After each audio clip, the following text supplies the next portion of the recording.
Sikap demikian ini menunjukkan di antara keutamaan-keutamaan para salaf. Wa hirsihim 'alal ikhlas, dan betapa mereka benar-benar berusaha semampu mungkin, sekuat mungkin untuk menjaga keikhlasan, merealisasikan nilai keikhlasan pada hatinya. Hal-hal yang mereka nggak lakukan aja, takutnya dikira mereka melakukan amal soleh tersebut, itu mereka hindari sebisa mungkin. Apalagi sengaja melakukan hal-hal yang konyol, hal-hal yang nggak ada urgensinya, hal-hal yang benar-benar nggak penting, yang mengancam keikhlasannya.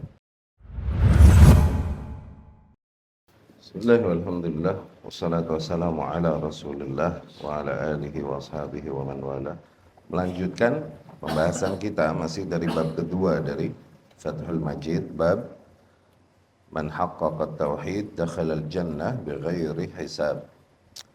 Bab yang berbicara tentang bahwasanya barang siapa yang merealisasikan nilai tauhid, maka kelak ia akan masuk surga tanpa hisab.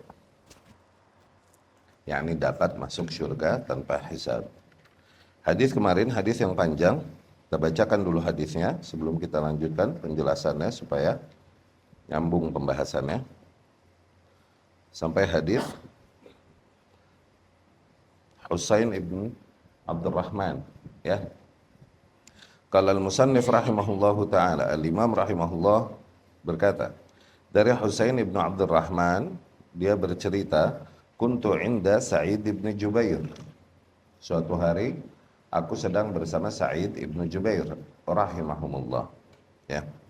Faqal ayyukum ra'al kawkab alladhi inqadda al-barihah. Kemudian Sa'id ibn Jubair berkata, siapa di antara kalian yang melihat bintang yang jatuh semalam? Fakultu ana, Husain pun berkata, aku melihatnya. Tsumma qultu, kemudian aku berujar, amma inni lam akun fi salah. Sesungguhnya aku bukan lagi sholat semalam ngelihat bintang tersebut, bukan berarti aku lagi qiyamul lail sholat, bukan. Walakinni ludhight, tapi memang kebetulan di waktu itu aku sedang tersengat hewan berbisa, ya. Faqal famadha sana'at. Kemudian Sa'id bin Jubair bertanya, lalu apa yang kau lakukan? Yakni setelah tersengat hewan berbisa. Qultu irtaqait. Kemudian dia berkata, yakni Husain berkata, aku diruqyah. Qal fama hamalaka ala dhalik. Sa'id bin Jubair berkata, apa yang membuatmu melakukan hal tersebut? Yakni pertimbangan apa yang membuatmu akhirnya mengambil langkah tersebut? Qultu hadits haddatsanahu Sya'bi. Sebuah hadis, aku berkata, kata Husain, sebuah hadis yang disampaikan pada kita oleh Asy-Sya'bi rahimahullah. Qal wa ma haddatsakum? Sa'id bin Jubair berkata, hadis apa emang? Hadis apa yang disampaikannya pada kalian?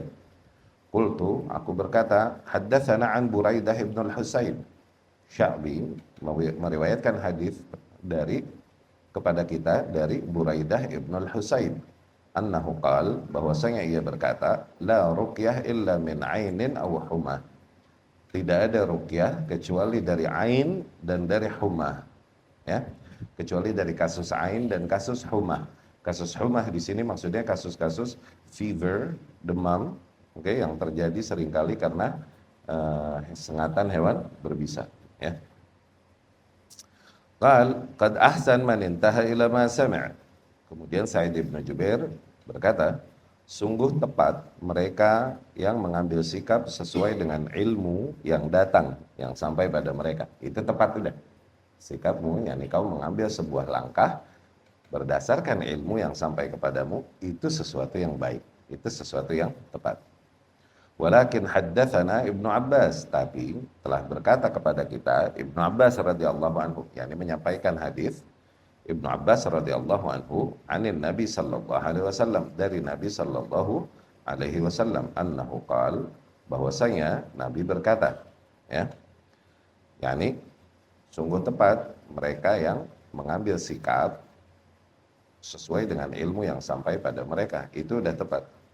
Tapi kemudian diluruskan lagi oleh Sa'id ibnu Jubair dengan hadis lain supaya memahami hadis yang telah dia dapatkan dengan cara yang tepat, dengan maksud yang lebih sesuai, dengan maksud yang lebih sesuai dengan maksud Allah dan Rasulnya Shallallahu Alaihi Wasallam di dalam syariatnya. Ya, dia menyeluruskan dengan sebuah hadis lain, hadis yang didengarnya dari Ibnu Abbas radhiyallahu anhu, bahwasanya Nabi Shallallahu Alaihi Wasallam bercerita, uridat alayya al-umam fara'aitu an-nabiyya wa ma'ahu rahad wan nabiy ma'ahu ar-rajul wal rajulan wan nabiy laisa ma'ahu ahad. Ditampakkan kepadaku para umat manusia, kemudian aku melihat seorang nabi hanya bersama beberapa orang. Kemudian aku melihat seorang nabi bersamanya hanya 1-2 orang lelaki. Aku melihat seorang nabi bahkan bersendirian, tiada seorang pun bersamanya. Idh rufi'a li sawad azim. Kemudian ditampakkan padaku kumpulan manusia yang begitu banyak. Fadhanantu annahum ummati. Kemudian aku mengira bahwasanya mereka ini yang berjumlah banyak adalah umatku. Ya.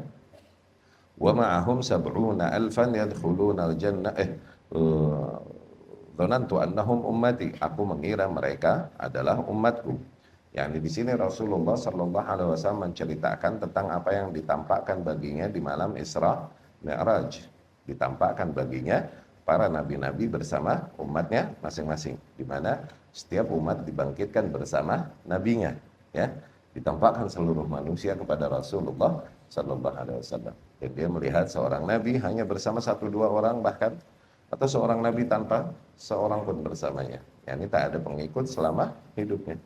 Ya, dan kemudian ketika ditampakkan sebuah umat yang jumlahnya begitu banyak, aku mengira itu umatku, kata Rasulullah Sallallahu Alaihi Wasallam. Faqila li hadza Musa wa qaumuh. Namun dikatakan padaku itu Musa alaihi salam bersama para kaumnya. Fa nadhartu fa idza sawad azim. Kemudian aku melihat lebih jauh. Ternyata aku melihat kumpulan yang lebih besar lagi. Faqila li, kemudian dikatakan kepadaku, hadhihi ummatuk. Kumpulan yang lebih banyak itu, kumpulan manusia yang lebih banyak itu umatmu wahai Muhammad. Wa ma'ahum sab'un alfan yadkhuluna jannah bighairi hisab wala adab. Dan di antara umat-umatmu tersebut terdapat 70.000 orang yang dimana mereka memasuki surga kelak tanpa hisab, tanpa adab. Allahumma ja'alna minhum. Ya. Tanpa hisab, tanpa adab. Ya. Thumma nahad fadakhala manzilah fakhadha an-nasu fi ulaik. Setelah menyampaikan demikian, Nabi pun sallallahu alaihi wasallam berdiri dan kemudian memasuki rumahnya. Meninggalkan para sahabat bertanya-tanya tentang siapa golongan 70.000 orang tersebut. Ya. Khadha an-nasu fi ulaik. Para manusia pun mulai berdiskusi tentang kira-kira siapa yang layak mendapatkan kehormatan sebesar itu, masuk surga tanpa hisab, tanpa adab. Ya. Qala ba'duhum, sebagian sahabat berkata, fala'allahumul ladzina sahibu Rasulullah sallallahu alaihi wasallam. Bisa jadi mereka adalah orang-orang yang menemani Rasulullah sallallahu alaihi wasallam, yakni menemani di dalam hidupnya dan di dalam perjuangan menyebarkan agamanya. Wa qala ba'duhum, bisa jadi yang lain berkata, bisa jadi fala'allahumul ladzina wulidu fil Islam. Bisa jadi mereka adalah orang-orang yang sudah dilahirkan dalam kondisi Islam langsung. Ya. Falam yusyriku billahi syai'an, sehingga mereka tidak sempat mempersekutukan Allah dengan satu hal pun. Ya. Wa dzakaru asya, dan banyaklah pendapat datang dari para sahabat pada saat itu. Ya. Fa kharaja alaihim Rasulullah sallallahu alaihi wasallam fa akhbaruhu. Setelah itu barulah Rasul keluar kembali kepada mereka, yakni kepada para sahabat, dan para mereka pun bertanya tentunya kepada Rasulullah sallallahu alaihi wasallam, yakni baru tahu setelah disampaikan oleh Rasul sallallahu alaihi wasallam siapa 70.000 orang tersebut. Ya. Fa akhbar. Faqal, Rasul berkata, humul ladzina la yastarqun. 70.000 orang tersebut mereka adalah orang-orang yang la yastarqun. Mereka tidak minta diruqyah. Tidak minta ruqyah. Wala yaktawun, mereka juga tidak minta dikahi. Wala yatatayyarun, dan mereka tidak bertatayyur. Wa ala rabbihim yatawakkalun, dan mereka hanya senantiasa bertawakal kepada Rabb mereka. Ya. Faqama Ukasyah ibnu Mihsan radhiyallahu anhu. Pada saat itu langsunglah Ukasyah ibnu Mihsan radhiyallahu anhu berdiri dan berkata, "Ya Rasulullah, ud'ullaha ayyaj'alani minhum." Wahai Rasulullah, doakanlah kepada Allah agar Allah menjadikanku salah satu di antara mereka, yakni salah satu di antara 70.000 orang masuk surga tanpa hisab tanpa adab. Zain. Rasul sallallahu alaihi wasallam pun berkata, "Anta minhum." Ya, kau dari golongan mereka. Allahu akbar. Ajib gak? Hah? Faqama rajul akhar, akhirnya bangunlah yang lain. Minta juga kepada Rasul, "Ud'ullaha ayyaj'alani minhum." Aku ya Rasulullah, doakan pada Allah agar jadikan aku termasuk mereka. Rasul pun berkata, "Sabaqaka biha Ukasyah." Kau sudah kedahuluan oleh Ukasyah radhiyallahu anhu. Ya. Banyak nilai yang dapat diambil di dalam hadis ini, terutama yang berkaitan dengan kemuliaan tauhid, kemuliaan tauhid. Nah, nanti kita bahas nih sisinya di mana kemuliaan tauhid. Kemudian juga kemuliaan para sahabat radhiyallahu anhum, kemudian para tabi'in radhiyallahu anhum, ya, keutamaan yang ada pada mereka, dan kemudian juga ada bagaimana kita bagaimana para salaf di dalam berkesimpulan akan sebuah nilai, ya kan? Akan sebuah nilai, ya. Kemarin kita telah bahas banyak hal, ya, dimana diantaranya adalah diantara keutamaan para salaf nih, tabi'in di sini, oke? Husain ibnu Abdurrahman, Sa'id ibnu Jubair. Husain langsung berkata, "Amma inni lam akun fi salah." Sesungguhnya bukan aku lagi sholat. Tuh lihat. Ini sikap menunjukkan betapa luar biasanya dia di dalam menjaga keikhlasannya di dalam beribadah kepada Allah Subhanahu wa ta'ala. Maksudnya ketika Sa'id bin Jubair berkata, "Siapa di antara kalian lihat bintang jatuh semalam?" Berarti waktunya emang waktu udah malam banget nih. Oke, Husain ibn Abdurrahman berkata, "Aku melihatnya."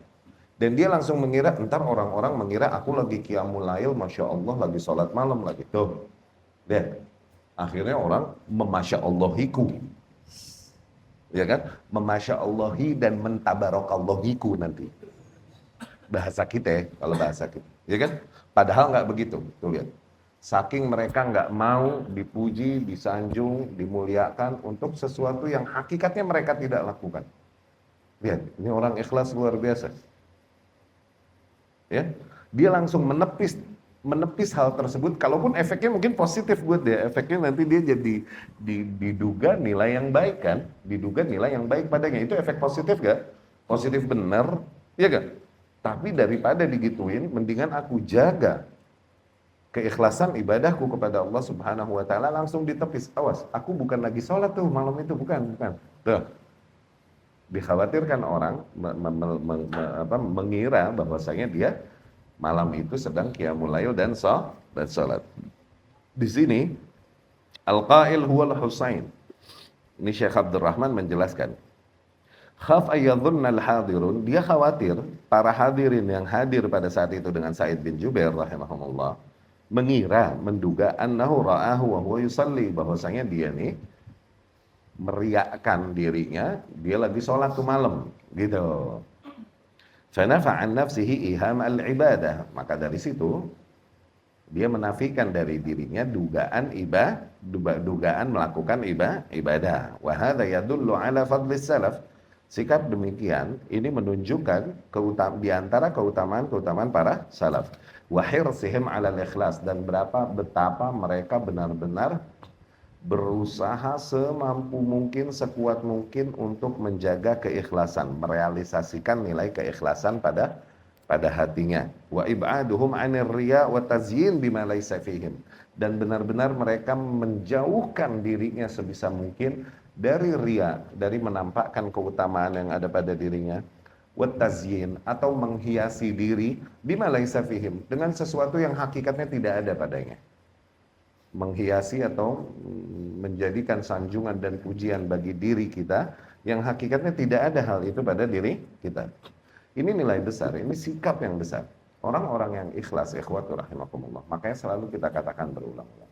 Orang-orang yang memang ikhlas lillahi ta'ala, mereka akan menghindari hal-hal yang beneran mereka nggak lakukan aja, takutnya dikira mereka melakukan amal soleh tersebut, itu mereka hindari sebisa mungkin. Supaya tetap menjaga keikhlasannya kepada Allah Subhanahu wa ta'ala. Apalagi sengaja melakukan hal-hal yang konyol, hal-hal yang nggak ada urgensinya, hal-hal yang benar-benar nggak penting, yang mengancam keikhlasannya. Apalagi barang begituan, tingkah-tingkah begituan. Ya? Menampakkan diri dan kemudian menempatkan diri, mencitrakan diri, dan lain-lain, yang hakikatnya nggak ada urgensinya, nggak ada urgensinya. Sometimes ada urgensinya, maksudnya gitu, oke, ada urgensinya, oke. Gitu. Okay? Kenapa? Karena saking mereka menjaga keikhlasan kepada Allah Subhanahu wa ta'ala. Keikhlasan adalah sesuatu yang gaib, iya. Tapi orang-orang yang ikhlas akan tampak dari amalannya. Akan tampak dari amalannya, dari sikapnya. Di mana mereka sebisa mungkin meninggalkan hal-hal konyol yang sifatnya mengagungkan dan membesarkan dirinya. Yang nggak ada urgensinya, ya, nggak ada keterdesakan syar'i yang membuat mereka melakukan hal tersebut. Ya, ini lihat di mana sikap para salaf dibandingkan dengan sikap para kaum muslimin yang membawakan nama agama dan kemudian menampilkan diri mereka di medsos-medsos dengan video-video atau gambar-gambar dengan bentuk-bentuk kegiatan-kegiatan ibadah yang mereka lakukan. Di mana coba? Aina haula min haula. Syaddana baina thara wa tharaya. Sungguh jauh beda antara bintang-bintang di langit dengan tanah-tanah di bumi. Ya. Ini bukan berbicara tentang hukum halal haram, fikih, foto, dan video. Bukan. Aneh bukan orang yang norak. Yang Allah takdirkan, genetik mereka memang norak. Bukan. Ya. Aneh orang yang alhamdulillah Allah kasih buka, aneh bahkan kadang rada kebuka, kebablasan deh kalau urusan fikih gue. Ya, aneh bukan orang-orang yang norak. Aneh bukan lagi ngomongin fikih halal haram, ya bukan. Tapi membicarakan tentang motivasi yang ada di dalam hati kita. Ketika kita melakukan hal tersebut yang sifatnya mencari apa yang membuatmu motivasi ini bahasa syar'inya niat. Apa motivasimu membuat melakukan hal tersebut? Ya? Zain, lihat luar biasanya langsung dia tepis dugaan tersebut. Amma inni lam akun fi shalah, awas. Sesungguhnya aku bukan lagi sholat nih. Tuh. Ya kan? Satu sisi takutnya ada yang mengira dia sholat beneran dan mengaku dalam hatinya Masya Allah nih orang berarti sholat malam. Atau di sisi lain takut juga ada orang yang beriak dia nih lagi cerita sholat tuh maksudnya dia. Seperti orang yang dikatakan ditawarin makan siang nih hari Senin. Jal, makan, tafadhol. Sorry Jal, Senin. Itu riak, fix. Dia lagi mau bilang aneh tiap Senin Kemis nggak pernah lepas puasa. Itu yang lagi pesan yang tersimpan dari jawabannya. Orang yang ikhlas, dia bilang, enggak udah, susah amat. Kepepet baru dia bilang, anak puasa insya Allah. Tuh. Sesederhana itu. Iya enggak? Lagi majelis, sorry nih jam 1. Ya, dulu jam 1 berarti dia mau pulang ke rumah, mau sholat malam wajib. Padahal mah takut sama bininya. Digeprak pakai sapu itu dia kalau nongkrong di luar. Gue tahu ya. Mau jenggotnya sampai ubin lagi. Pada takut sama bini. Udah ya. Gue tahu bener udah anak Tangerang. Ya.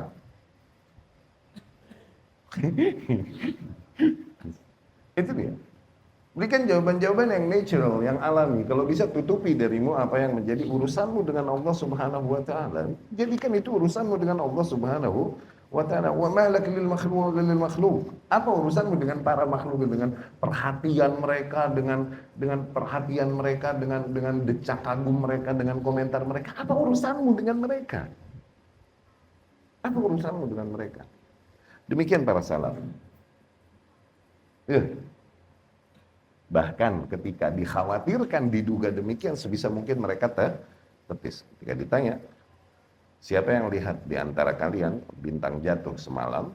Husain berkata, aku melihatnya. Terus dia langsung mengira, awas nih, ntar dikira tahajud atau qiyamul lail. Langsung dia revisi, maksudnya langsung dia klarifikasi hal tersebut. Amma inni lam akun fi shalah. Sesungguhnya aku bukan lagi sholat tuh malam ya, awas tuh dia. Ya.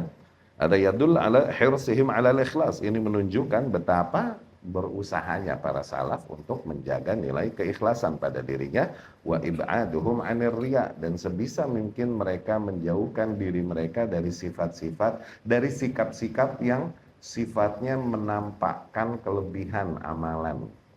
Ya. Wa tazyin bima laisa fihim, dan sebisa mungkin mereka menjauhkan diri mereka dari membawakan kemuliaan, keagungan atau nilai-nilai baik pada diri mereka yang hakikatnya nggak ada pada diri mereka. Tuh, ya sekali lagi, mereka yang ikhlas, ikhwati rahimakumullah, nggak akan melakukan hal-hal konyol yang akan mengancam dan merusak keikhlasannya. Ya, perhatikan dari sikap-sikap yang kalian lakukan. Lihat urgensinya apa? Urgensinya apa? Apakah ini akan merusak keikhlasanku, atau minimal mengancamnya, atau minimal menodainya? Itu diperhatikan. Ya. Kemudian juga diantara nilai yang telah kita bahas adalah tentang ruqyah kemarin. Ya. Dimana Husain ibnu Abdurrahman, dia minta ruqyah karena dia tersengat hewan beracun. Kemudian diluruskan oleh Sa'id ibnu Jubair dengan membawakan hadis yang panjang dari Rasulullah Sallallahu Alaihi Wasallam. Di dalamnya terdapat keutamaan mereka yang tidak meminta ruqyah, bahwasanya mereka adalah termasuk 70.000 orang yang masuk surga tanpa hisab. Ya, ini diantara faham yang baik dari salaf. Begini, nggak bisa seseorang langsung menyimpulkan sebuah amalan hanya mendengar dari satu hadis. Oke? Nggak bisa seseorang langsung menyimpulkan sebuah amalan hanya mendengar satu nas, satu ayat atau satu hadis. Tunggu dulu, kumpulin dulu ayat-ayat dan hadis-hadis yang ada sehingga kau memahaminya dengan cara yang tepat. Oke? Hadis yang didengar oleh Husain ibnu Abdurrahman rahimahullah adalah hadis yang tepat berbicara tentang keutamaan ruqyah. Hadis di mana Sya'bi rahimahullah meriwayatkan la ruqyah illa min ain au humah, gitu kan? Tidak ada ruqyah kecuali dari kasus ain atau kasus humah, kasus demam yang datang biasanya dari sengatan hewan berbisa. Nah, artinya bukan enggak kasus lain nggak bisa diruqyah, bukan begitu. Maksudnya adalah tidak ada ruqyah yang lebih efektif, lebih ajib gitu. Ruqyah di dalam kasus itu sangat tokcer gitu. Tapi apakah kasus sakit lain nggak bisa diruqyah? Loh, bisa. Lah, ruqyah ini bukan menafikan ruqyah, bukan. Dari hal-hal yang lain, bukan. Oke. Dan kemudian, nah dari situ diambil, oh berarti ruqyah ini buat kasus ini benar. Tapi nggak juga dikatakan ruqyah boleh, kemudian akhirnya kita sembarangan di dalam berruqyah, sehingga minta orang ruqyahin. Tuh, jangan langsung simpulkan ke situ dulu. Ini ada hadis lain nih, yang mengarahkan pemahaman kita. Ya, di mana Rasul Shallallahu Alaihi Wasallam berkata bahwasanya di antara 70 orang yang masuk surga tanpa hisab ini adalah mereka yang nggak minta diruqyah. No, semakin terarahkan nggak pemahaman Husain ibnu Abdurrahman seiring dengan bertambahnya informasi ilmu yang masuk yang datang dari Rasulullah Shallallahu Alaihi Wasallam. Demikian penuntut ilmu. Jangan langsung mengambil kesimpulan hanya dengan membaca satu ayat atau satu hadis. Tunggu dulu. Bisa jadi kau melihat dalam sebuah hadis tergambarkan zahir nilainya yang dibawakan adalah misalnya boleh atau dilarang. Bisa jadi hadis lain ternyata membawakan nilai itu dilarang. Iya kan? Misalnya ada hadis lain menggambarkan bahwasanya itu tercela. Tapi ada hadis lain ternyata, ini juga dilakukan, ternyata ada di antara sahabat yang melakukannya. Tuh. Jadi gegabah nggak mereka yang langsung mengambil sebuah kesimpulan tanpa melihat. Demikianlah fungsinya kita lihat-lihat dulu pendapat para ulama, terutama para imam madhab. Kenapa? Kenapa mereka bisa berkesimpulan demikian? Kami nggak nyuruh untuk bertaklid kepada makhluk, enggak. Cuman maksudnya mereka adalah orang-orang yang mengumpulkan ilmu yang datang dari Rasulullah Shallallahu Alaihi Wasallam. Mesti ada informasi lebih pada mereka. Kenapa mereka bisa berkesimpulan demikian? Nah, lihat dalilnya. Dan demikian pesan para imam rahimahumullah. Lihat dalilnya, lihat asalnya. Jangan lihat apa yang aku katakan, tapi lihat qala Allah dan qala Rasulnya Shallallahu Alaihi Wasallam. Ya, dan demikian para salaf di dalam belajar. Ya oke, di dalam wajar nggak proses seseorang belum tahu baru tahu satu hadis, wajar nggak? Wajar, sebuah kewajaran itu terjadi. Jangankan di tabi'in, di zaman sahabat pun terjadi hal-hal sederhana mungkin yang dulu sahabat belum tahu, yang diketahui oleh anak-anak kecil kaum muslimin sekarang bisa jadi, iya kan? Bisa jadi. Karena apa? Demikian proses belajar memang, ya. Nah, kemarin kita telah membahas juga tentang ruqyah, ya. Dan maksud dari hadis Rasul sallallahu alaihi wasallam la ruqyah illa min ain aw hummah, itu tidak ada ruqyah kecuali dari kasus ain dan kasus hummah. Artinya sebagaimana disampaikan Al-Imam Al-Khattabi rahimahullah, la ruqyah ashfa wa aula. Tidak ada ruqyah, yang lebih efektif dan lebih utama daripada kasus yang terjadi dari ain dan humah. Maksudnya begitu. Bukan berarti menafikan praktik ruqyah pada penyakit-penyakit lain selain kasus ain dan kasus demam, ya. Wa qad raqqa Nabi sallallahu alaihi wasallam wa ruqi. Demikian juga Nabi sallallahu alaihi wasallam pernah meruqyah dan Nabi juga pernah diruqyah, ya. Ada keutamaan ilmu salaf di sini juga pernah kemarin kita bahas, di mana mereka mengambil sikap sesuai dengan ilmu yang datang kepada mereka. Itu luar biasa nggak? Ilmu yang datang pada mereka, terus kemudian akhirnya mereka mengambil sikapnya begitu. Bagus nggak? Bagus. Yani sebagaimana Husain ibn Abdurrahman rahimahullah, dia mendengar hadis tersebut, iya nggak? Akhirnya dia mengambil sikap untuk dirinya, sesuai dengan ilmu yang datang kepadanya. Tepat nggak? Tepat. Ya, tepat.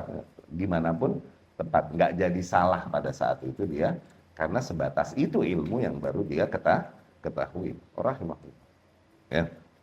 Akhirnya dia diruqyah dari sengatan hewan berbisa. Padahal diruqyah ini sesuatu yang salah. Kalaupun ruqyah disyariatkan benar, tapi diruqyah ini bukan sesuatu yang bisa dibenarkan di dalam syariat. Diruqyah nih, atau minta ruqyah. Nah, diarahkanlah hadisnya ditambahkanlah ilmunya oleh Sa'id bin Jubair rahimahullah dengan membawakan hadis lain dari Rasulullah sallallahu alaihi wasallam, ya. Dan terdapat keutamaan ilmu salaf juga, di mana mereka langsung bisa menangkap bahwa yang mendapatkan kemuliaan itu pasti mereka mendapatkannya dengan amalannya, maknanya dengan effortnya di dalam Islam.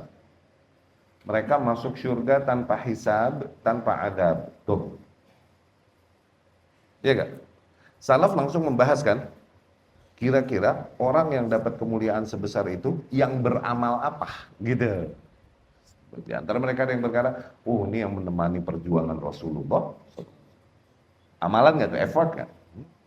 Atau mereka yang tidak pernah syirik sama sekali, emang udah lahir dalam keadaan Islam, simpulan. Amalan juga, nggak pernah ada catatan kesyirikan pada catatan kehidupannya.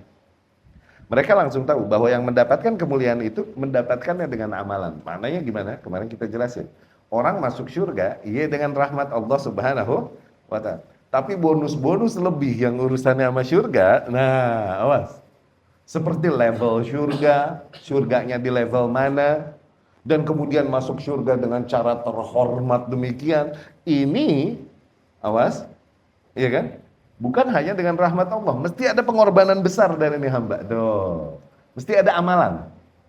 Mereka langsung bisa menangkap itu. Masuk surga dengan rahmat. Tapi kemuliaan seperti level di surga, masuk surga tanpa hisab, tanpa adab, hanya dengan rahmat doang itu. Tapi dengan amalan, effort, pengorbananmu untuk agama. Ya. Tuh, salaf langsung bisa menangkap hal tersebut ya, kalaupun mungkin mereka belum mengetahui yang mana nih kemuliaan, amalan yang mana yang mendatangkan kemuliaan sebesar itu, ya. Dalam hadis tersebut juga terdapat gambaran di mana bahkan Nabi alaihi wassalatu wassalam, para nabi, di antara mereka ada yang pengikutnya hanya sedikit, ada yang hanya 1-2 orang, ada yang bilangan tidak sampai 10. Ada yang rahat nih nggak sampai 10, ya kan? Ada yang bahkan sendiri tidak ada seorang pun bersamanya. Demikian dakwah. Ya, di sini terdapat bantahan bagi sebagian kaum yang mengikuti mindset kaum jahiliyah yang mematokkan kebenaran pada jumlah pengikut, pada kuantitas. Ya, tidak demikian. Bahkan seorang nabi dia bersendirian. Adapun kita justru akidah kita malah seringkali nilai-nilai yang datang di dalam nas-nas tidaklah disebut kathrah, ma dzukiratil kathrah illa wa dzammaha. Tidaklah sifat banyak disebut kecuali diiringi celaan.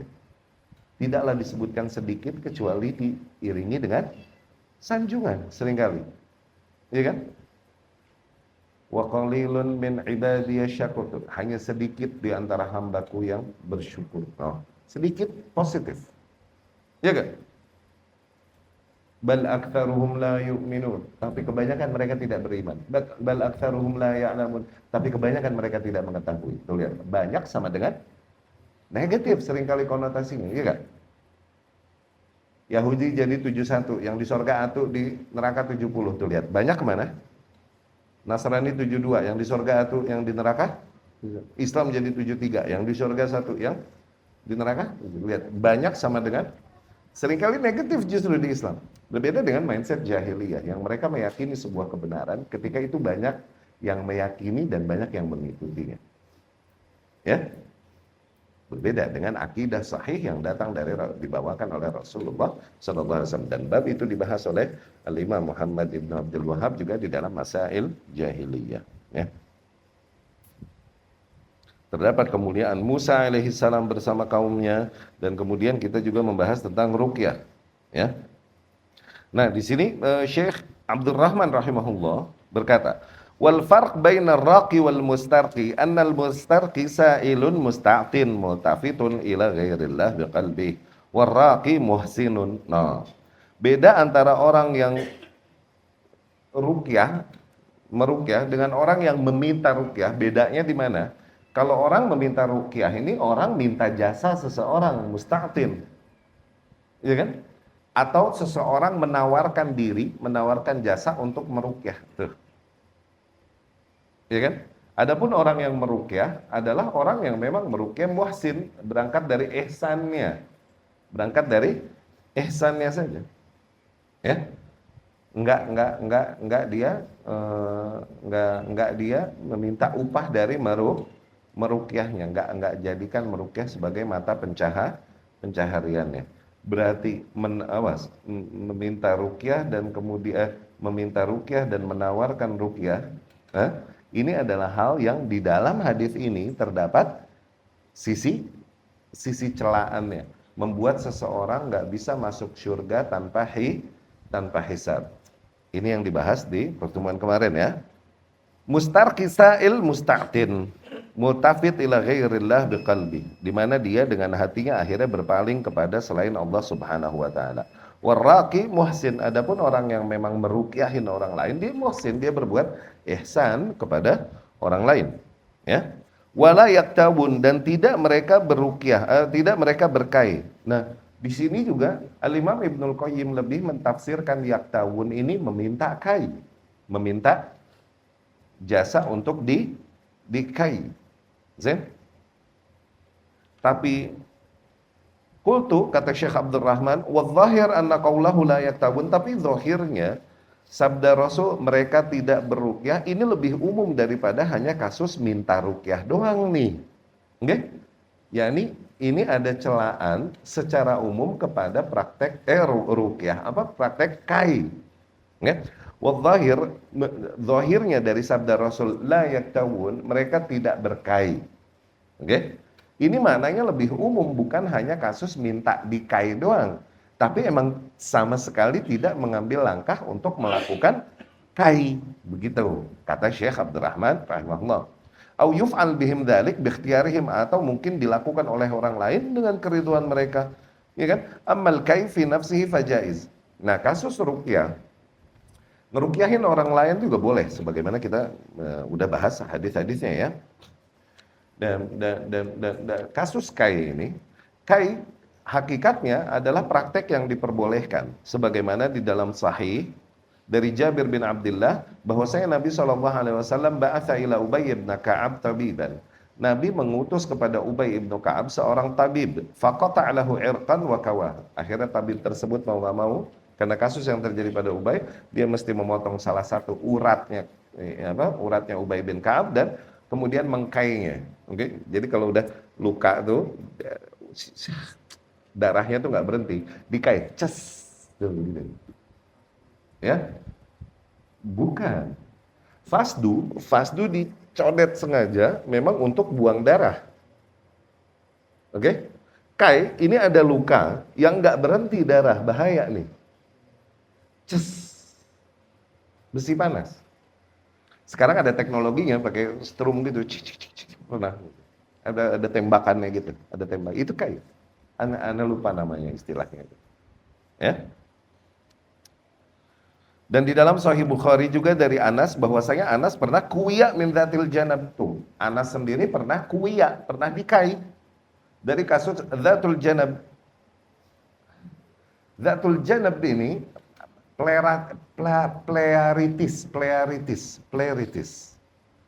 Pleritis. Jadi ada selaput rongga paru-paru, nah di situ terjadi pembengkakan dan bernanah. Biasanya di sini nih, di dekat tulang rusuk. Ini sangat mengancam nyawa. Kalau pecah ke dalam, jarang yang selamat. Dzatul janab nama kasusnya. Nah pada saat itu Anas bin Malik radhiyallahu anhu kena penyakit itu, dikai, dan Nabi SAW pada masa itu masih hidup. Ya, lihat nih, ada keterangan di Nihaya, dzatul jamb ini, huwa dubailah wa dumal, itu seperti radang bernanah atau seperti bisul. Okay? Al-kabirah allati tadhhar fi batin al-jamb, yang muncul di sekitar antara rusuk dengan sini. Okay? Watan fajir ila dakhil, seringkali meledaknya ke dalam, nggak keluar tuh nanahnya. Ya, qallama yaslam sahibuha, sedikit sekali yang selamat dari penyakit itu. Dzatul janab. Okay? Bahkan Syekh Al-Faqih berkata la'allaha sul, mungkin juga maksud dari dzatul janab zaman dulu ini sul.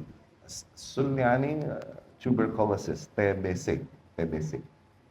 Ya, TBC. Dan pada saat itu Nabi SAW masih hidup. Diriwayatkan Imam Turmudi dan lain-lain dari Anas bahwasanya Nabi SAW juga kawa As'ad ibn Zurarah. Nabi juga pernah mengkai As'ad ibn Zurarah radhiyallahu anhu minasyaukah, dari duri yang mengenainya. Durinya romannya gede nih sampai kudu dikai. Ya. Dan di dalam Sahih Bukhari dari Ibnu Abbas marfu'an, Nabi SAW berkata, asy-syifa fi thalath. Kesembuhan itu ada pada 3 hal. Kesembuhan ada pada 3 hal.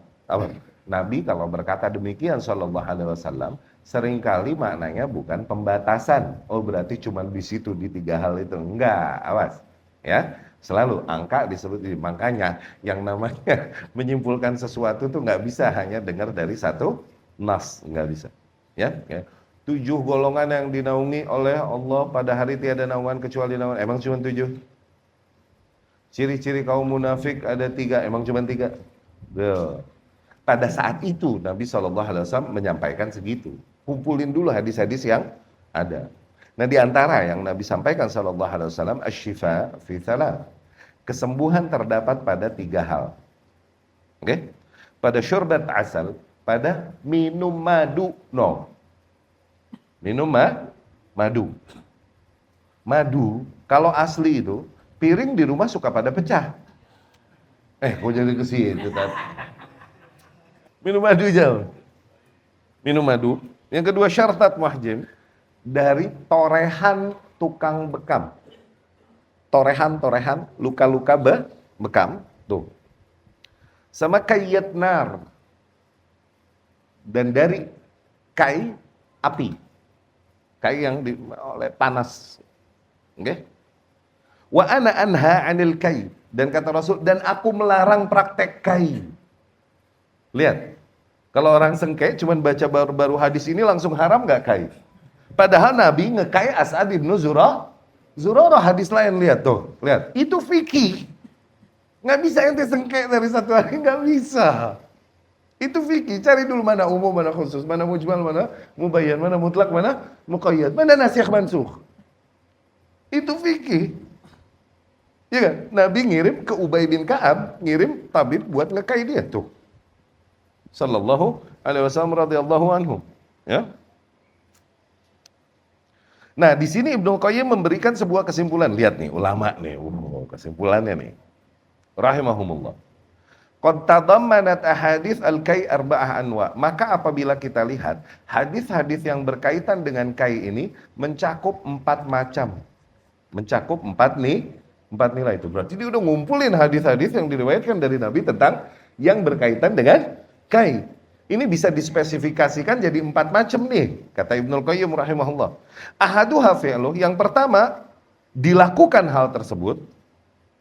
Hadis-hadis yang kedua, adam mahabbati, bahwasanya hal tersebut tidak dicintai oleh Rasulullah sallallahu alaihi wasallam. Watsalits, yang ketiga, ats-tsana 'ala man tarakah, ada hadis-hadis yang berbicara tentang pujian Rasul bagi mereka yang meninggalkannya.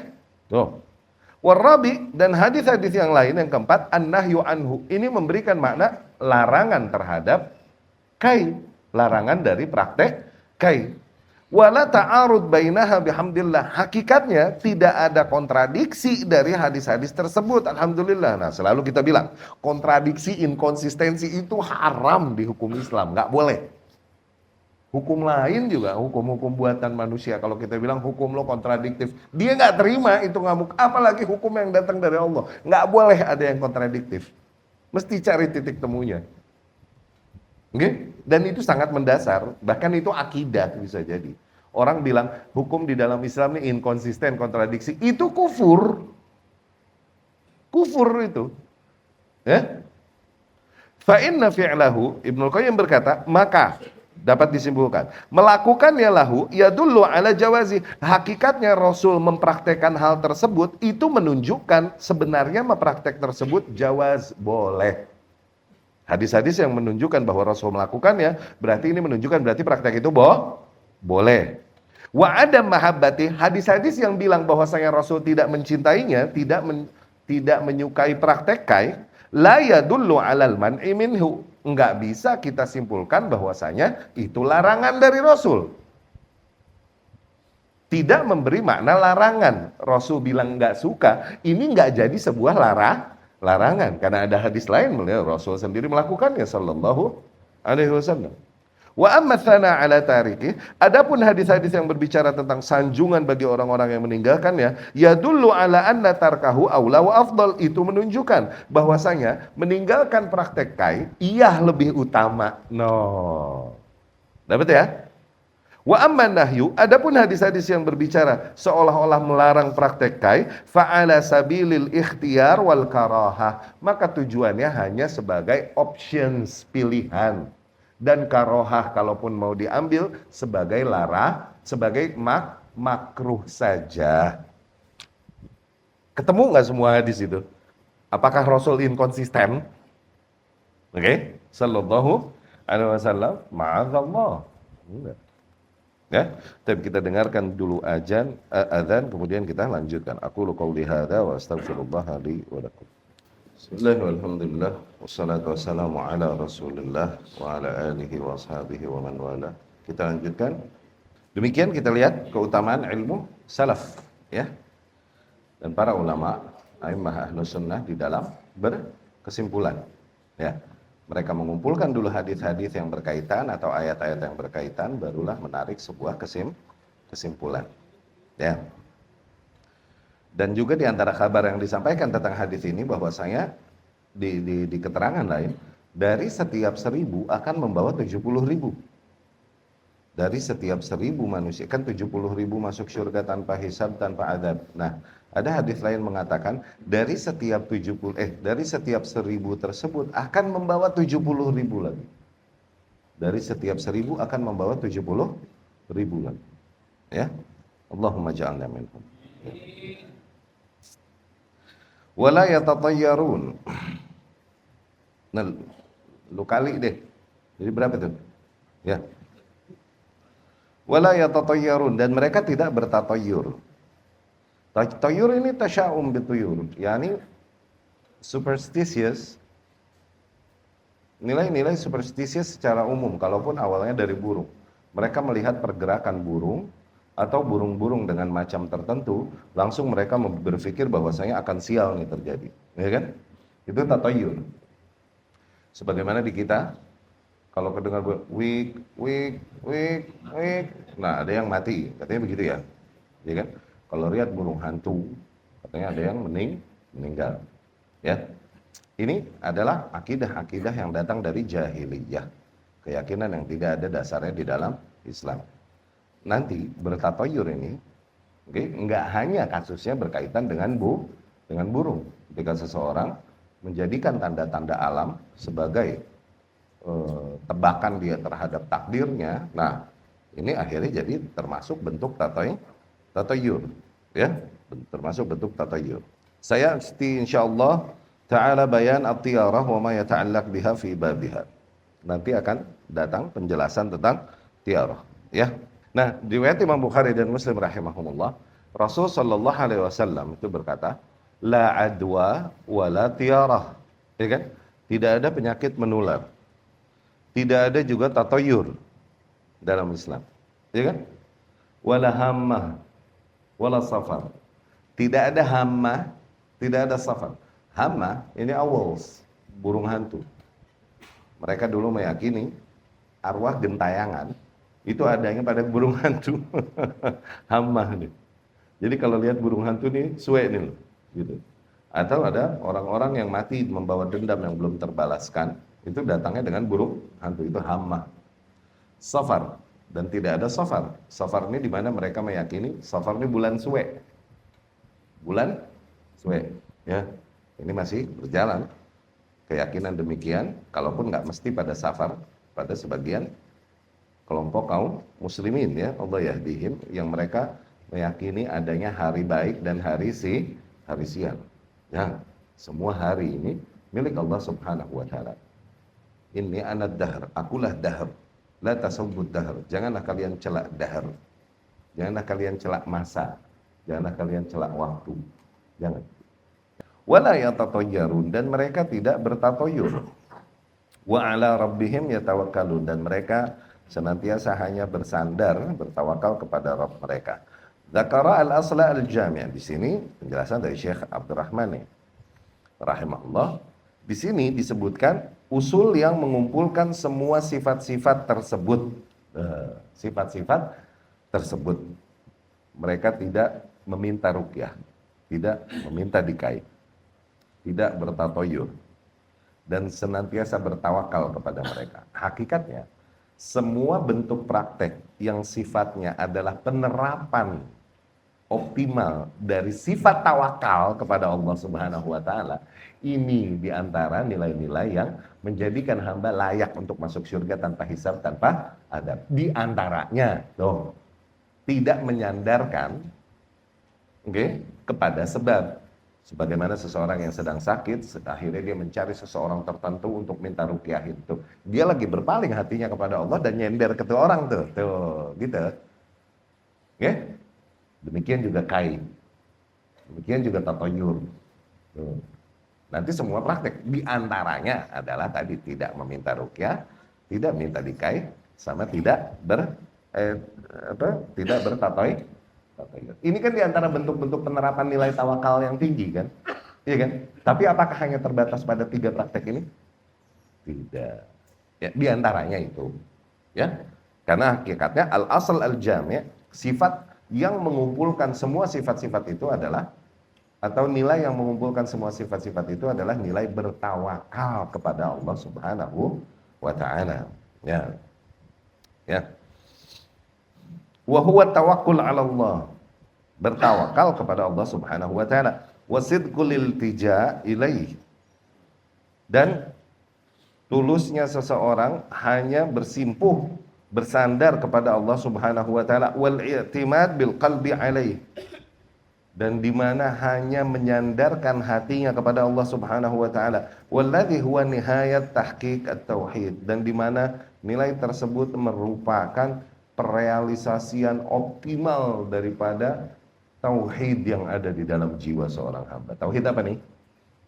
Tauhid apa?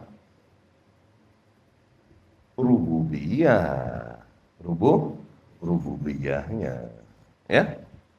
Alladzi yuthmir kulla maqam syarif, yang dimana nilai tauhid yang ada pada jiwa seorang hamba akan membuahkan banyak bentuk maqam yang mulia, minal mahabbah, dari kecintaan, yakni hanya pada Allah Subhanahu wa taala, karena oleh untuk Allah Subhanahu wa taala. Roja, berharap hanya pada Allah Subhanahu wa taala. Khauf, takut hanya pada Allah Subhanahu wa taala. Ridha bihi rabban wa ilahan. Ridho kepada Allah Subhanahu wa taala sebagai Rabbnya, yakni yang mengatur seluruh alam semesta, termasuk mengatur apapun yang terjadi pada diriku.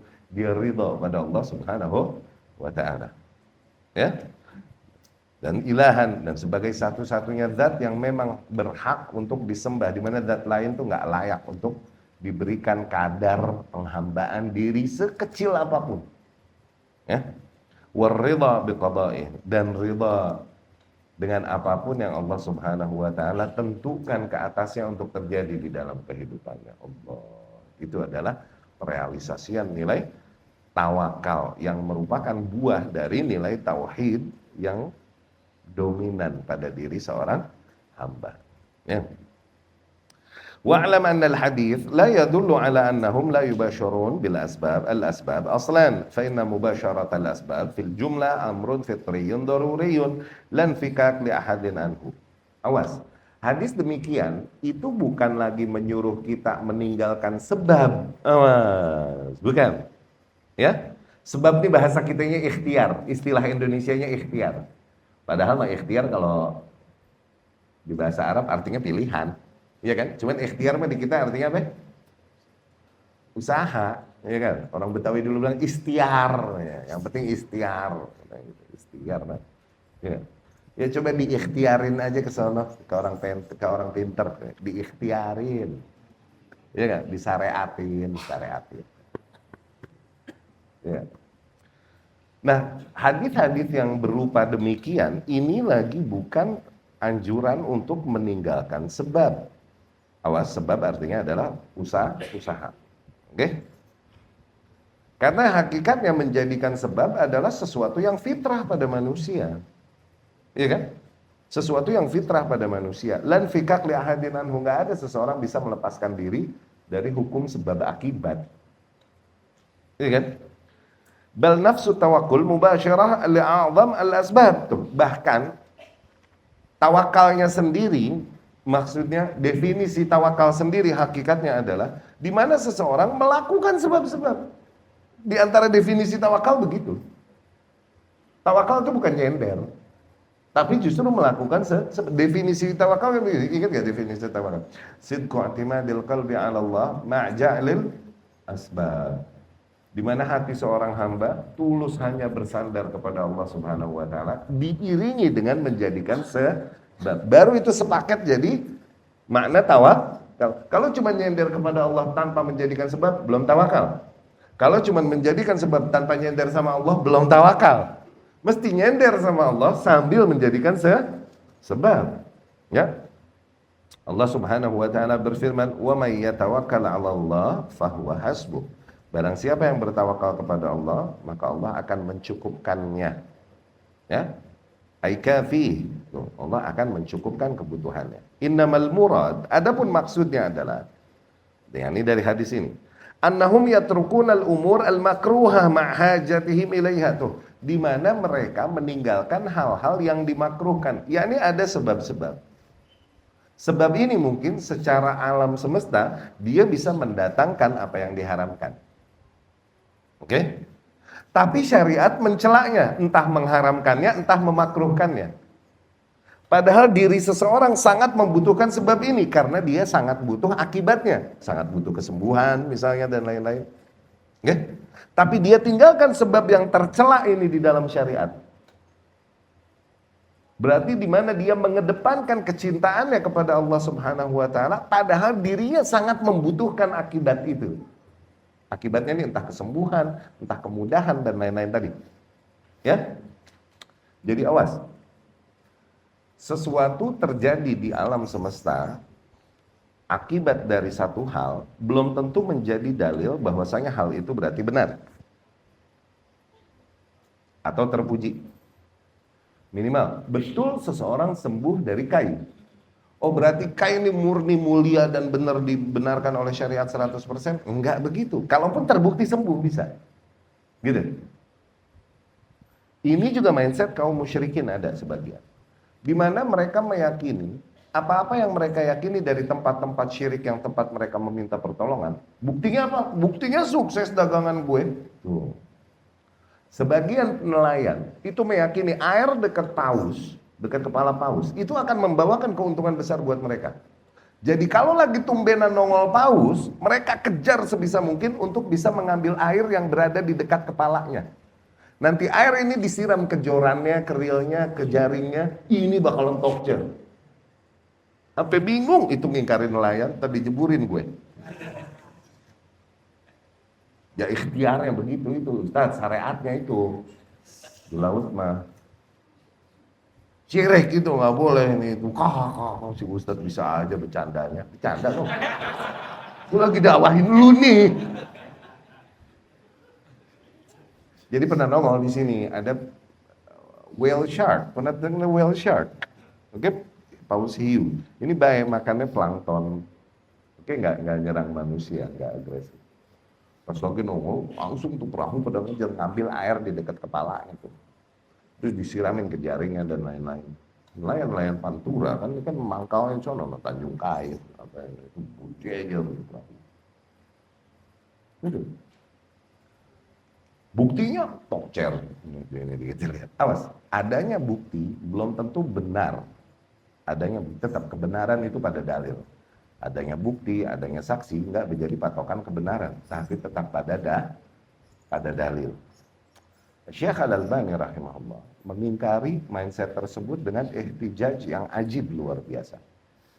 Beliau rahimahullah itu bilang, ayat Allah Subhanahu wa taala, "Innamal bai'u mithlur riba wa ahallallahu al-bai'a wa harrama riba." Allah bilang, sesungguhnya jual beli itu sama dengan riba. Allah yang bilang nih. Jangan jadi viral ya. Sesungguhnya jual beli itu sama aja kayak riba. Tapi Allah halalkan jual beli, Allah haramkan riba. Oke? Apa rahasianya? Allah menyamakan antara jual beli dan riba, dan kemudian Allah haramkan satu, Allah halalkan yang lain. Karena mau jual beli atau mau riba adalah fix memang sesuatu yang bisa mendatangkan keuntungan. Tuh, sama-sama bisa mendatangkan akibat yang diharapkan. Benar, riba bisa mendatangkan keuntungan, benar. Iya gak?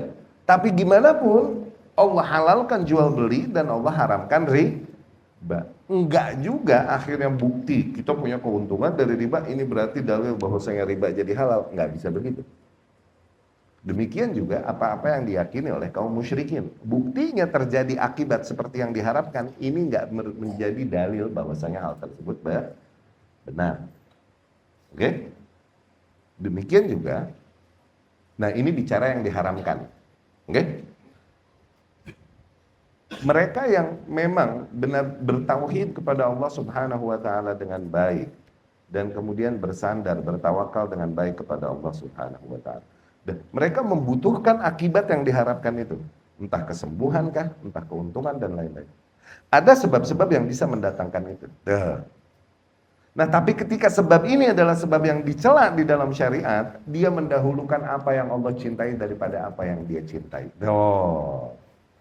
Dia mendahulukan apa yang Allah cintai dan harapkan bagi para hambanya.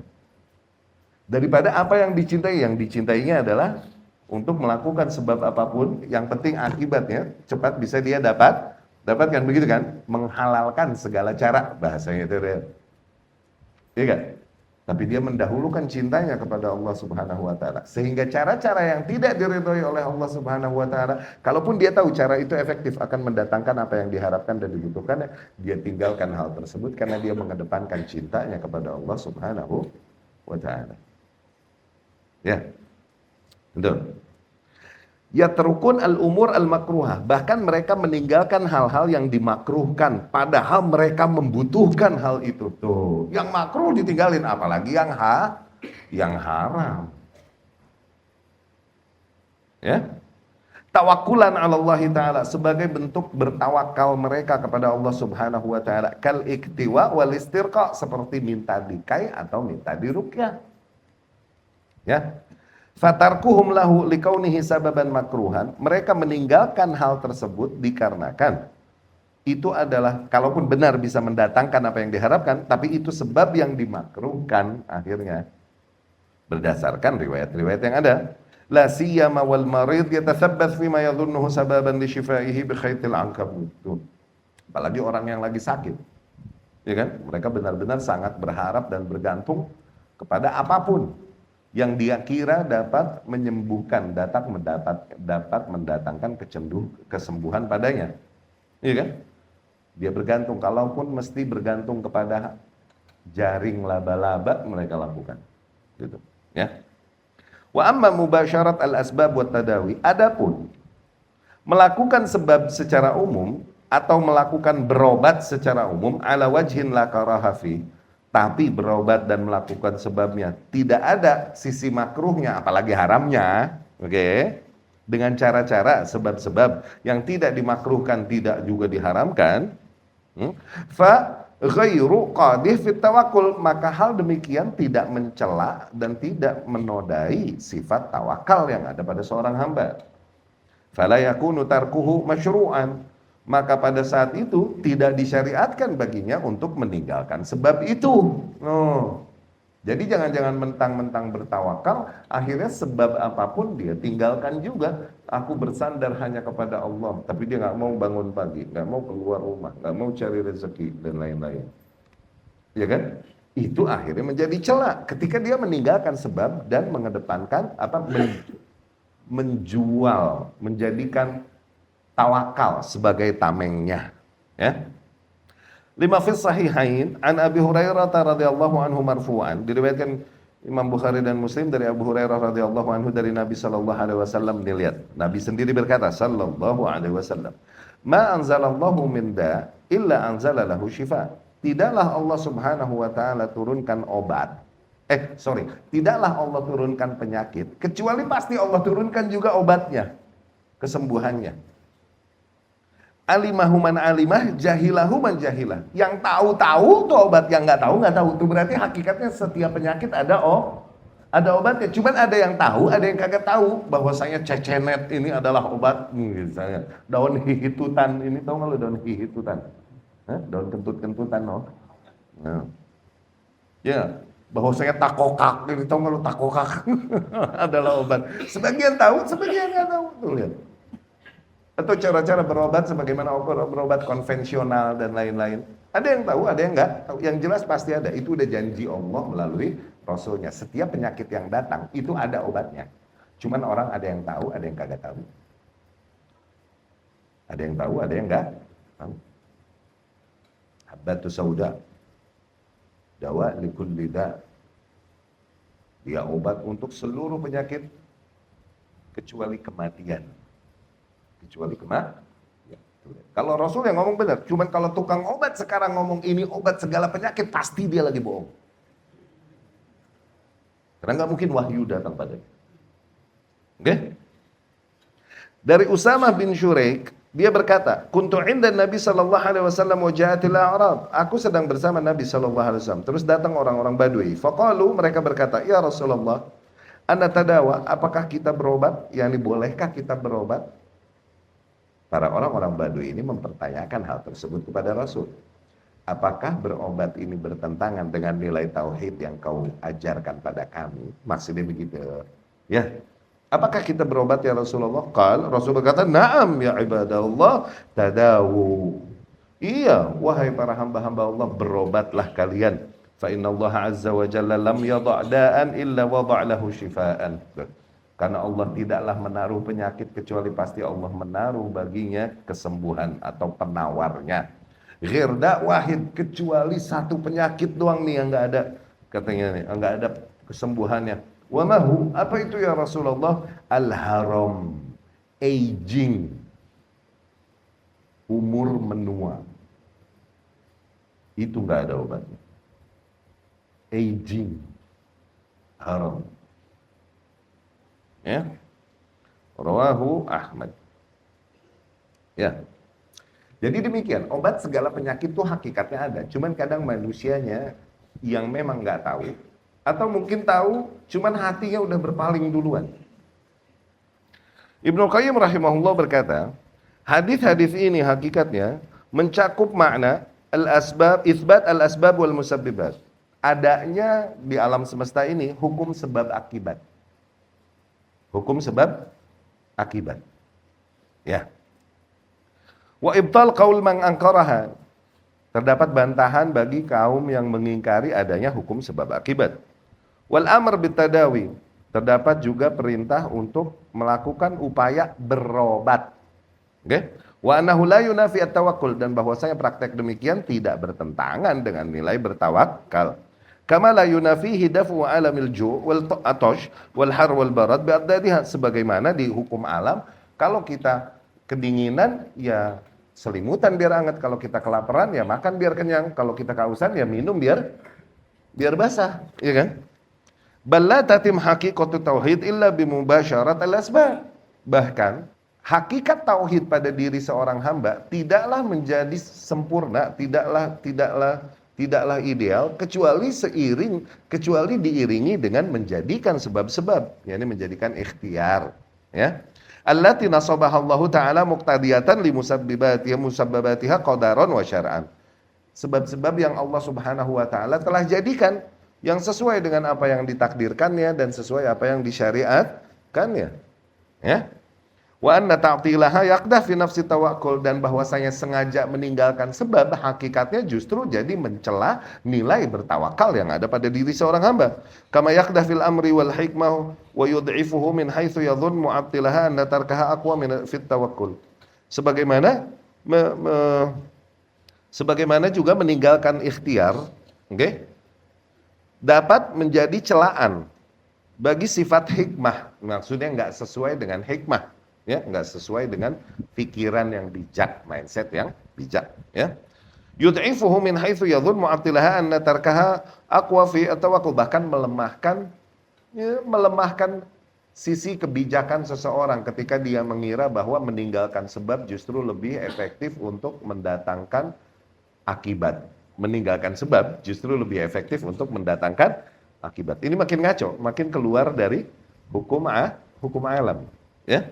Fa inna tarkaha ajzun yunafi at-tawakkul. Maka ketahuilah sesungguhnya meninggalkan ikhtiar hakikatnya ajz, kelemahan seorang hamba.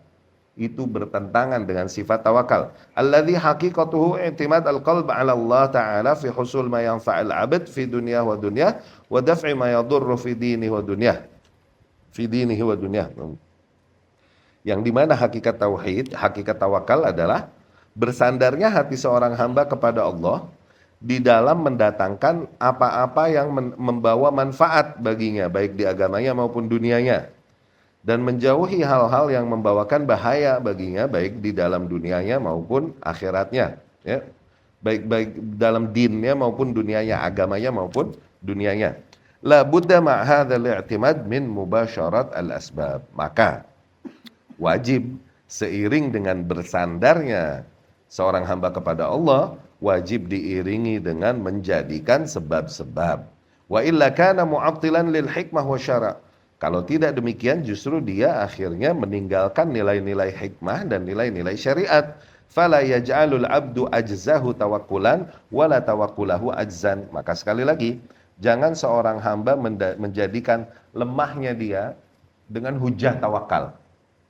Jangan juga seorang hamba menjadikan tawakalnya adalah bentuk kelemahannya. Tuh, ya.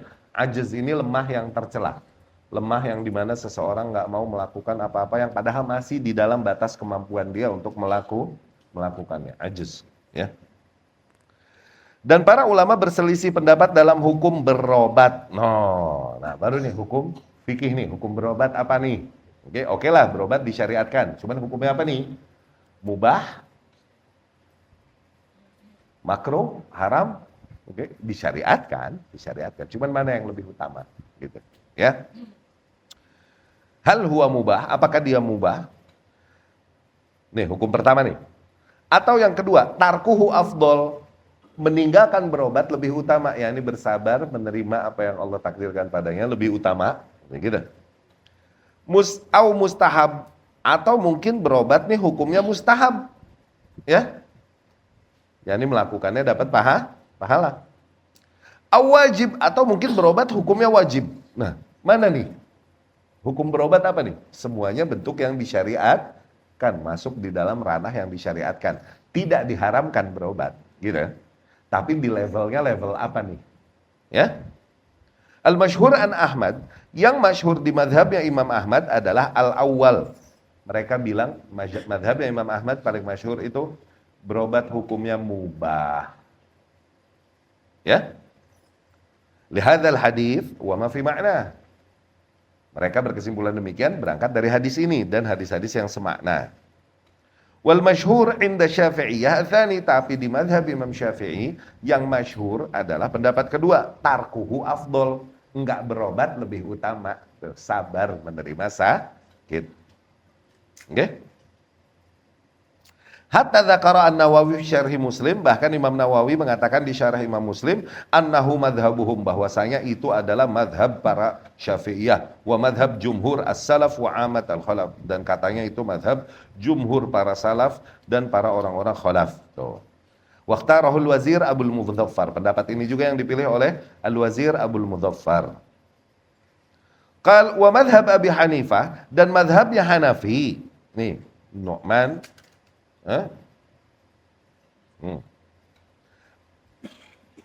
annahu muakkad, bahwasanya ditekankan, tuh mustahab maksudnya muakkad, ya, bahkan mendekati wajib, wajib. Hatta yudana bihi al-wujub, tuh sampai mendekati wajib. Wa madhab Malik, dan madhab Imam Malik bin Anas, annahu yastawi fi'luhu wa tarkuhu, dia netral, sama kadar larangan dan sama kadar perintahnya, itu netral. Kadar larangan dan kadar perintahnya sama katanya. Maksudnya mubah itu. Mubah ini kan mastawa torfan. Di antara definisi-definisi yang diberikan ulama usul fikih itu, di usul fikih, di antara makna mubah itu ma istawa torfan. Jadi kalau wajib dan mustahab ini ada kandungan perintah. Kalau makruh dan haram mesti dari kandungan larangan. Oke? Nah, mubah itu apa? Mastawa fihi tarfan. Yang dimana dua kutub sama tuh, sama kadar perintah dan larangannya, berarti mubah maksudnya itu. Yastawi fi'luhu wa tarkuh, sama aja mau berobat mau kagak, katanya gitu. Ya. Fa innahu qala la ba'sa bitadawi, Imam Malik berkata boleh berobat, wala ba'sa bitarki, boleh juga enggak berobat, katanya begitu. Oke? Syekhul Islam rahimahullah berkata, laisa biwajib inda jamaahir al-a'immah. Hakikatnya berobat ini hukumnya tidak wajib. Demikian disepakati oleh para imam. Tuh, di antara para imam tadi nggak ada yang bilang wajib. Iya kan? Kalaupun nggak ada yang bilang haram, tapi nggak ada yang bilang wajib juga. Ya. Wa inna ma aujabahu ta'ifah qalilah, hanya sedikit kelompok saja yang mengatakan wajibnya Hal tersebut min ashab Syafi'i wa Ahmad, sebagian pendapat dari kelompok Imam Syafi'i dan Imam Ahmad. Berarti di dalam madhab Imam Syafi'i dan Ahmad nggak satu pendapat. Ada sebagian kecil yang berkata bahkan sampai wajib. Ya. Kalau wallahu alam, yang kita lihat adalah hukum berobat sendiri gimana? Pertama, disepakati itu tidak wajib. Kedua, disepakati berobat tidaklah haram. Nah, adapun hukum pada dirinya, pada zatnya, apakah dia mustahab atau boleh dan lain-lain, maka enggak semua kondisi penyakit bisa diberikan hukum yang sama. Baik. Apabila seseorang sakitnya tersebut akhirnya membuat dia terlalaikan kewajiban-kewajibannya yang lebih utama, maka lebih dianjurkan, bahkan ditekankan untuk dia untuk segera berobat. Karena kewajiban-kewajibanmu banyak. Tapi apabila sakitnya tersebut sakit yang masih bisa diatasi, sakit yang masih bisa dibawa sabar dan tidak mengganggu apa yang menjadi kewajiban yang lebih utama, maka pada saat itu boleh buat dia untuk memilih tidak berobat dan berharap agar Allah Subhanahu wa taala menghapuskan darinya sakitnya. Jadi seorang wanita berkulit hitam, dia epilepsi, datang kepada Rasulullah sallallahu alaihi wasallam, ya Rasulullah, doakan kesembuhan bagiku. Oke? Rasul menawarkannya sesuatu yang lebih mulia. Aku bisa mendoakan kesembuhan, tapi mau nggak aku berikan sesuatu yang lebih mulia? Agar kau bersabar, dengan itu Allah hapuskan dosa-dosamu. Kalau berobat dan menyembuhkannya itu wajib, mungkin nggak nawarin gitu Rasul sallallahu alaihi wasallam. Dan betapa bersabar menerima sakit berarti efektif menghapuskan dosa. Akhirnya ini wanita berkata, oke ya Rasulullah, tapi doakan agar ketika aku terkena penyakit itu agar tidak tersingkap auratku, karena orang kan kelejat kalau gitu. Ya. Baik, kita cukupkan sekian pemalaman. Aku qauli hadza wa astaghfirullah li wa lakum.